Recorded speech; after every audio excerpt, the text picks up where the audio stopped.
Everybody under the sun is calling you. So what you're going to realize is that you're going to have to weed through a lot more leads to get to one deal. Versus if you're just doing a direct mail campaign targeted just for people in foreclosure. On that, when you get responses from that, it might only be 6 to 8 responses before you convert your first deal. Because they're very motivated because they're going to lose their what? House. What happens is some of your campaigns, the more campaigns you have working at one time, the more leads you get. Because they'll see your newspaper ad, or maybe they see you online, or they get your direct mail piece and then they go online and they see you there again. What you've done is you've just started to hit that frequency, and pretty soon you're on the top of that person's mind because they're not ready to sell now, but a month from now, who do they remember? They remember you because they've seen you 3 or 4 times, right? So why is that important? Well, here in your manual, if you turn right now, what page are we on?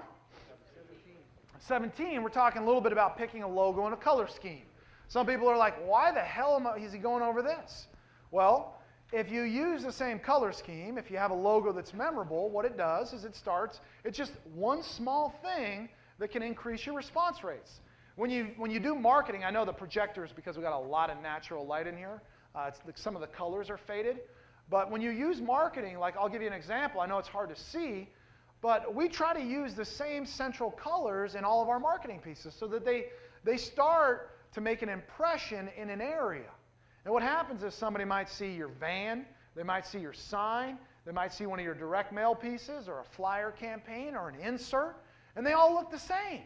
And what it starts to do is it starts to create a frequency. How many of you guys, what I want you to do right now is let's do this.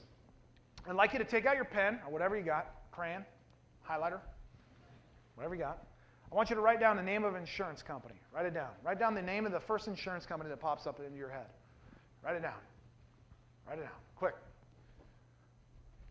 How many wrote down Allstate? Right? How many of you guys have seen the Allstate commercial? Completely different marketing campaign. Allstate takes this friendly, warm approach in their marketing. What's the gentleman who does all the commercials? I forget his name. They spend a lot. What they do is they're like a very corporate branded company. Geico is completely different. Geico just tries, their niche and approach to the market is very different. They try to use humor. They try to create a connection. They have a certain niche that they go after. But what it is it's frequency. And you've probably heard radio. You've probably seen TV. You've probably seen something in the newspaper. I bet you the people who wrote down Geico have probably seen a Geico ad at least 75 times. Right? So what you'll understand is 10%, I want you to write this down, 10% of what you do, of what you make, should go right back into your marketing.